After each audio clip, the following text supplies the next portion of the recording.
dapat senangin dibawa ke tepian. Salam pembuka air haturkan buat hadirin dan teman-temanku sekalian. Assalamualaikum warahmatullahi wabarakatuh. Waalaikumsalam warahmatullahi wabarakatuh. Alhamdulillahirabbil alamin wa bihi nasta'in wa ala umuri dunya waddin wa ala alihi wa sahbihi ajmain. Amma ba'du. Yang terhormat para dewan juri, yang terhormat seluruh panitia lomba, yang terhormat para tamu undangan dan teman-temanku yang saya banggakan. Pertama-tama dan yang paling utama, marilah kita panjatkan puja dan puji syukur kehadiran Allah Subhanahu wa taala, yang mana atas berkat dan rahmat-Nya lah kita dapat berkumpul di tempat yang mulia ini. Shalawat beserta salam selamanya tercurah limpahkan kepada Habibina wa Syafi'na wa Maulana Muhammad Sallallahu alaihi wasallam. Tak lupa kepada para sahabatnya, tabi'in dan tabi'atnya, sampai kepada kita selaku umatnya yang senantiasa mengharapkan syafaatul uzma nanti di yaumil jaza.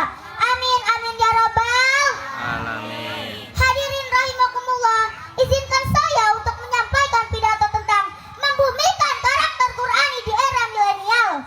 Al-Quran merupakan kitab suci umat Islam yang berlaku sepanjang zaman dan telah teruji kebenarannya. Diturunkan oleh Zat yang mulia kepada Rasulnya yang mulia pula. Tidak ada yang bisa menggantikan kedudukannya dari diutusnya Nabi Muhammad SAW ke dunia hingga akhir zaman. Hal-hal yang terjadi di masa sekarang dan yang terjadi di masa akan datang, bahkan yang terjadi sebelum diturunkannya Al-Quran, sudah tertulis di dalam Al-Quran, sehingga dapat dikatakan bahwa Al-Quran ialah kitab yang berisi sejarah. Tidak hanya itu, di dalam Al-Quran juga berisi tentang keimanan, syariat, maupun akhlak. Tidak ada bagian dari kehidupan di dunia ini yang terlepas dari Al-Quran. Jika kita berpegang teguh kepada Al-Quran, maka selamatlah kita dalam mengarungi kehidupan, baik di dunia maupun di akhirat. Begitu juga dengan kehidupan generasi milenial yang penuh dengan kecanggihan teknologi sekarang ini.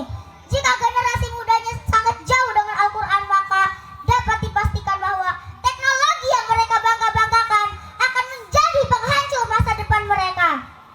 Generasi muda masa kini, hadirin rahimakumullah, perkembangan zaman memang merubah segalanya, termasuk generasi muda pada sebuah negara. Di satu sisi, perkembangan zaman dengan segala kecanggihannya membawa kemudahan, namun di sisi lain membawa keburukan. Salah satunya ialah adanya pengikisan nilai-nilai moralitas seperti bolos sekolah, melawan guru, narkoba. Memang betul bahwa zaman sekarang masih banyak generasi muda yang peduli akan masa depannya dan masa depan bangsanya. Misalnya melalui prestasi, baik yang bersifat ilmiah maupun yang bernuansa Islam. Hadirin rahimakumullah, menjadikan Al-Quran sebagai bahan bacaan di rumah.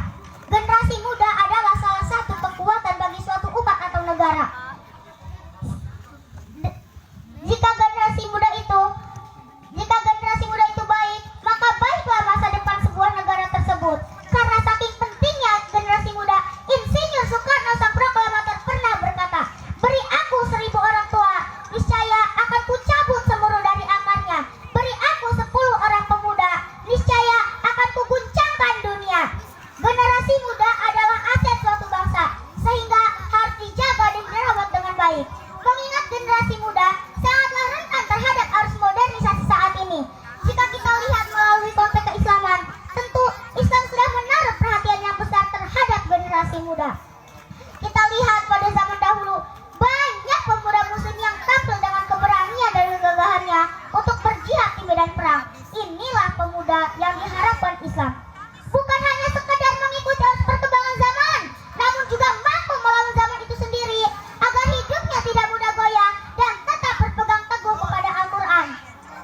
Hal ini seperti yang termaktub dalam surah An-Nisa ayat 9 yang berbunyi, A'udzu billahi minasyaitonir rajim.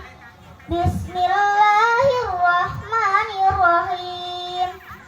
Wal yakhshal ladzina law taraku min khalfihim dzurriyyatan dhi'afa khafu 'alaihim falyattaqullaha yaqulu qawlan sadida, yang artinya, dan hendaklah takut kepada Allah orang-orang yang seandainya meninggalkan di belakang mereka anak-anak yang lemah, yang mereka khawatir terhadap kesejahteraan mereka, dan hendaklah mereka bertakwa kepada Allah, dan hendaklah mereka mengucapkan perkataan yang benar.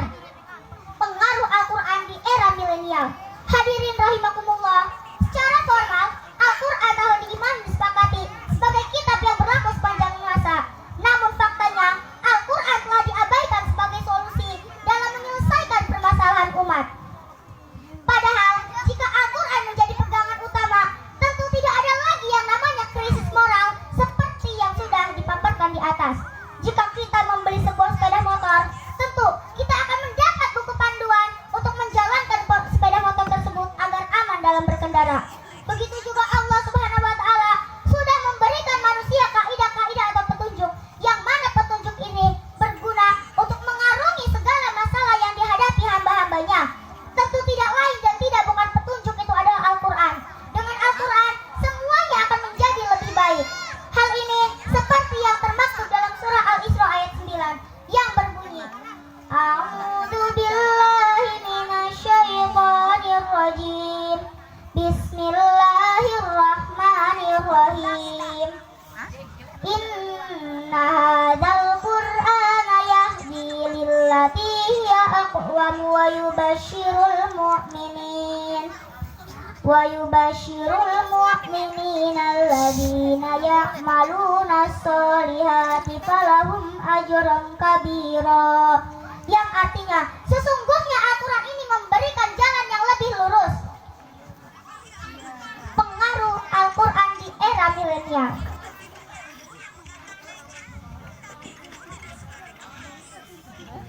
Ayat di atas mengindikasikan bahwa hal apa saja yang diselesaikan dengan Al-Quran, maka Al-Quran itu akan menjadi jalan keluar baginya. Sama halnya di era milenial ini. Jika kehidupan sekarang, khususnya pada generasi muda, tidak menanamkan nilai-nilai Al-Quran,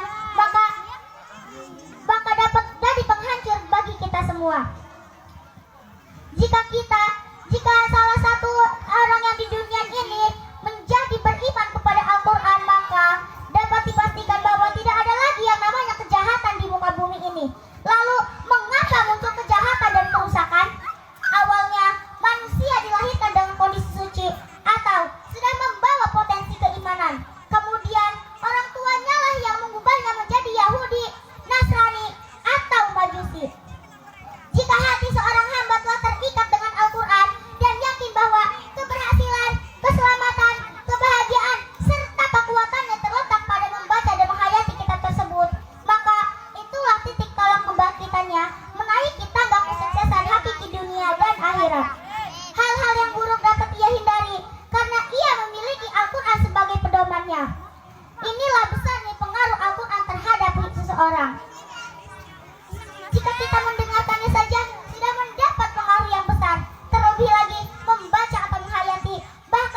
Waalaikumsalam warahmatullahi wabarakatuh. Kasih tepuk tangan.